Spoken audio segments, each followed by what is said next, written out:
Le Bitcoin risque de contrarier beaucoup de gens, le marché des crypto-monnaies étant déjà bien secoué depuis un moment. On approche des 90 jours après le crash du DixDix période où, historiquement, les choses évoluent après des graphiques très malmenés, avec quelques lueurs d'espoir qui commencent à apparaître, comme des cassures au-dessus des moyennes mobiles à 20 jours pour les principales cryptos, certains altcoins qui commencent à bouger, peut-être, juste peut-être, qu'on est sur le point d'énerver pas mal de bears. Entrons dans le vif du sujet, parlons-en rapidement. Alors, quand Data 21, le seul schéma technique du Bitcoin pendant l'AID en ce moment. La bougie Godzilla anéantit tous ceux qui se dressent sur son chemin. Fantastique, j'adore l'art.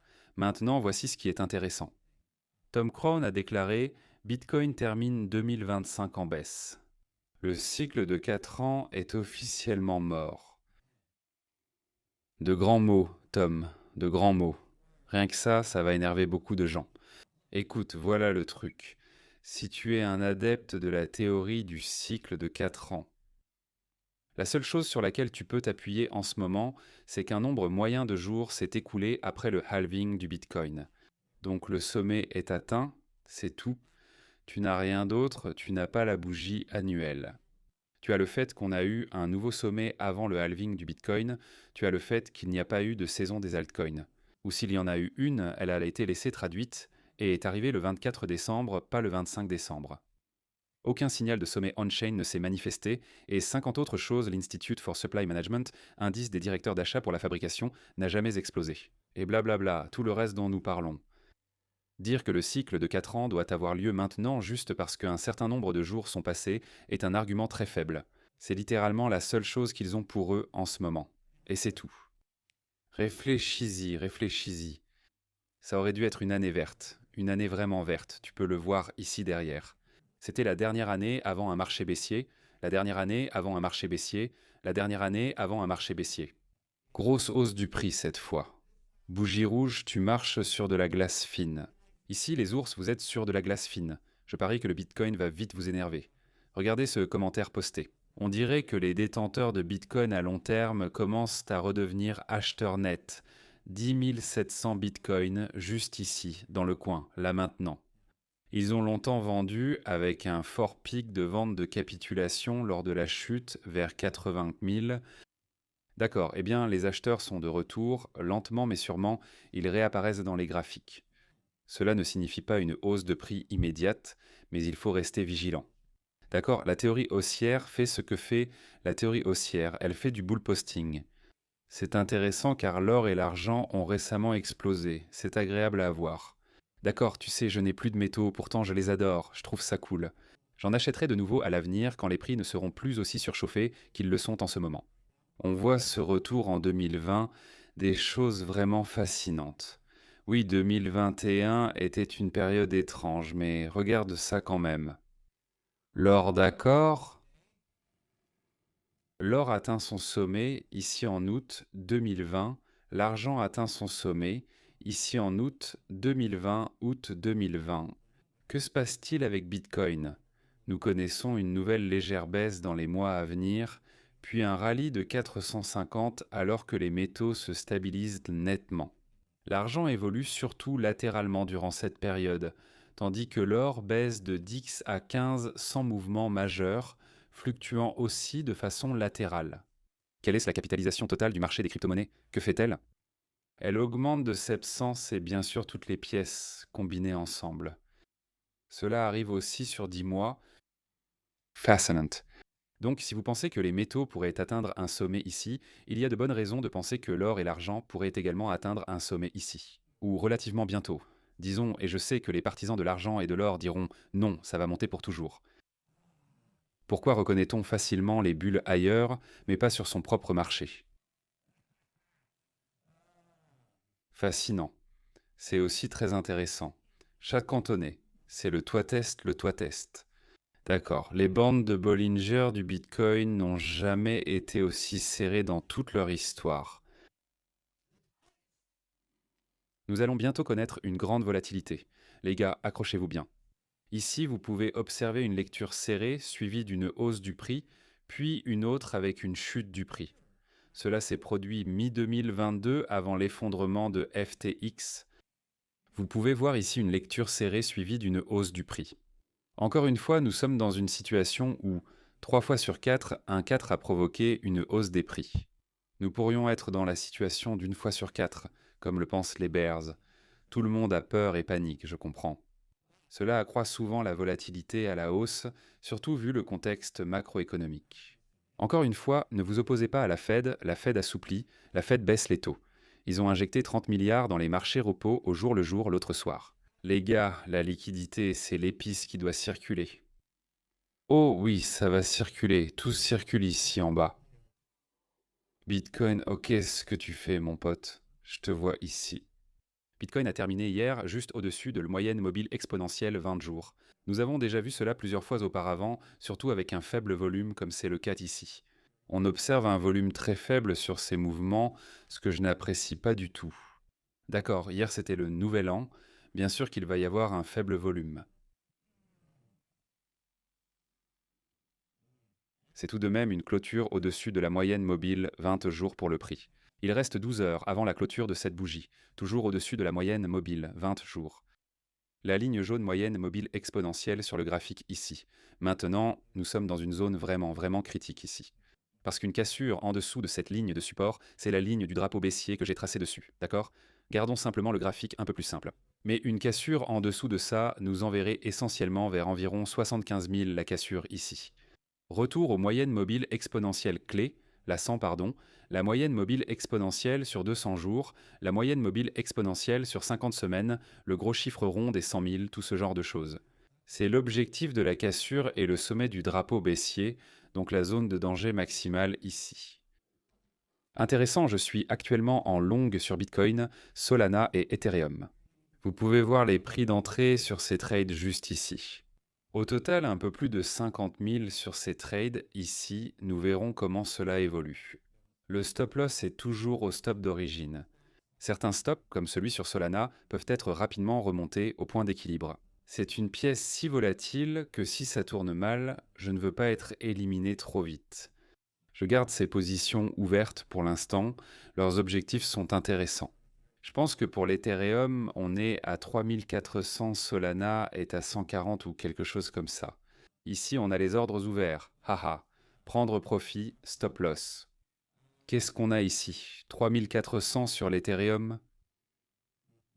Ouais, 144 sur Solana et 100 000 sur le Bitcoin. Je pourrais aussi les faire monter progressivement. Il ne s'agit pas de prise de bénéfice définitive, mais tout de même de prise de bénéfice. Si je relève les prises de bénéfices, je remonterai aussi les stop-loss pour qu'ils soient en profit de toute façon. Si tu veux me rejoindre pour trader sur BitUX, le lien est en dessous. Toujours génial, tu vas adorer. J'y fais la plupart de mes trades actuellement. ETH, situation similaire, grosse cassure de la ligne de tendance ici. On rebondit sur la moyenne mobile, 20 jours c'est positif, mais il reste de nombreuses résistances. La moyenne mobile, 50 jours et la 200 jours. Tout ce genre de choses qui s'accumulaient ici. Donc il y a beaucoup de points à surveiller sur le graphique pour les zones de rejet. Pour l'instant, on avance bien. Solana reste juste au-dessus de la moyenne mobile exponentielle 20 jours, c'est encore ce point. Une cassure de la tendance baissière ici, il y a 3 ou 4 jours, pourrait être significative. Nous sommes toujours en dessous de la ligne 0 sur le Moving Average Convergence Divergence pour toutes les principales cryptos. En ce moment, on commence à voir un peu de mouvement sur l'ensemble des altcoins et ce genre de choses. Nous allons y venir dans une seconde, mais c'est très intéressant de voir ça en ce moment. On observe désormais un peu de mouvement intéressant sur certaines grandes cryptos. Solana revient dans une zone problématique. C'était la zone de support pendant un moment, maintenant c'est la zone de résistance. Donc il faut vraiment obtenir de bonnes clôtures journalières ici à nouveau. Le volume manque sur tous ces mouvements en ce moment, ce que je n'aime pas. Mais malgré tout, c'est encourageant. D'accord, si on casse à la hausse ici, mec, le nombre de personnes qui vont rester sur la touche va devoir courir après des prix plus hauts. Ça va être hilarant. Regardez ce super graphique ici. Le graphique Others Bitcoin indique les premiers signes de retournement depuis le T4 2023. Mec, si ce truc rebondit, oh là là, on n'a pas eu de vrai mouvement. C'est une tendance baissière depuis des années, littéralement depuis des années, depuis le sommet de 2021. Toutes les altcoins hors du top 10, même si certaines ont très bien performé pendant cette période. Ne vous méprenez pas. Mais toutes les pièces en dehors du top 10 sont dans une tendance baissière ininterrompue. Par rapport au Bitcoin, La ligne de tendance approche d'un point de rupture. D'accord, le MACD est en train de s'inverser. Il faut vraiment se demander si une cassure est nécessaire sur ce truc. Bon sang, ça va se passer au premier trimestre cette année, parce que sinon ça voudrait dire que ça va encore baisser. Oh, la douleur et la souffrance que cela va entraîner, oh là là. Nous avons eu des rebonds assez importants pour certaines des pièces les plus populaires, comme vous pouvez le voir ici. Depuis le récent creux, les fonds pump ont augmenté de 32%. Il reste beaucoup à faire, même pour juste retrouver cette tendance. Ce sera vraiment le point décisif ici pour pump sur cette ligne. Je vais clarifier. Cela surviendra près de la moyenne des 50 jours, vers 0,027. Donc quand vous dépasserez ce niveau, alors on commencera à envisager de franchir un nouveau sommet historique. Beau rebond de soulagement pour certaines altcoins. À court terme, voyons s'ils peuvent vraiment gagner en force ici et réaliser de vrais mouvements intéressants.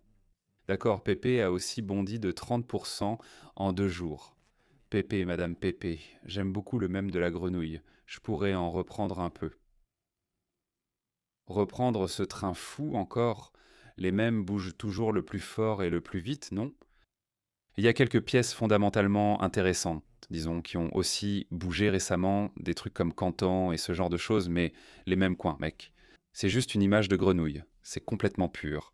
Dans un monde de chaos, de douleur, de souffrance, de criminalité et d'arnaque, il y a juste une image de grenouille et elle a pris 30% en 2 jours. Les gars, PP, j'adorerais prendre une position longue là-dessus, sur un retest ici, soit du 50, soit du 20 jours personnellement. D'accord, il faut surveiller le risque de santé informatique. C'est monté de façon assez spectaculaire là, presque jusqu'à des niveaux de surachat en seulement 2 jours de chandelier. Donc je chercherai une meilleure entrée plutôt que d'essayer de céder au fear of missing out sur cette hausse. D'accord, c'était intéressant. J'ai vu ça et j'ai commencé à me dire ouais, je peux le comprendre, vraiment. L'image du marché de Fred Wilson de 1986. L'introduction en bourse de SpaceX, la plus grande introduction en bourse de l'histoire, marquera le sommet du marché et nous serons en marché baissier d'ici la fin de l'année. Je peux l'imaginer, je peux vraiment l'imaginer. On observe une forte hausse au premier et au deuxième trimestre, SpaceX arrive vers juin ou juillet et les marchés atteignent alors leur sommet local. Que l'on atteigne ou non les niveaux de marché baissier, nous verrons la tendance séculaire. Ce ne sera pas un marché où tout chute de 90%. Les altcoins et actions spéculatives pourraient baisser de 90%, mais les indices devraient seulement reculer de 15 à 20%. Excellente opportunité d'achat. Je surveillerai StatCash pour profiter des creux, tout en poursuivant mon dollar cost averaging habituel. Avoir plus de liquidité pourrait avoir le même effet que l'introduction en bourse de Coinbase sur la crypto en 2021. Je ne serais pas surpris. Les gars, on n'est pas encore dans le WAP, le cercle intérieur. Les groupes Discord sont privés, réservés aux membres. Parlez-moi à mon équipe et à notre communauté d'investisseurs et de traders engagés. Vous recevrez notre formation gratuite Telo Trading, qui n'en est pas vraiment une. Elle vaut 299, mais elle est gratuite. Inscrivez-vous avec le lien pour recevoir des rapports hebdomadaires sur les altcoins. Ce sont des rapports détaillés sur des crypto-monnaies populaires comme Midnight de Cardano ou Canton. Voici les vraies infos d'initiés à connaître. Pipeau ou non, cela mérite-t-il votre attention? Même chose pour les rapports boursiers. Nous avons récemment couvert de nombreuses actions en vogue comme Rocket Labs. De nombreux sujets passionnants sont abordés et vous les recevez chaque semaine. Nous faisons des analyses board de trading sur toutes ces actions. Position longue, en position courte, actions. Crypto-monnaie, métaux, on couvre tout. Beaucoup d'autres sujets ne seront pas abordés, tout est dans le lien ci-dessous. C'est 50$ par mois avec un essai gratuit de 7 jours. Aucun souci, la valeur ici est incroyable. Regardez via le lien ci-dessous. Merci pour votre temps, à la prochaine vidéo, paix.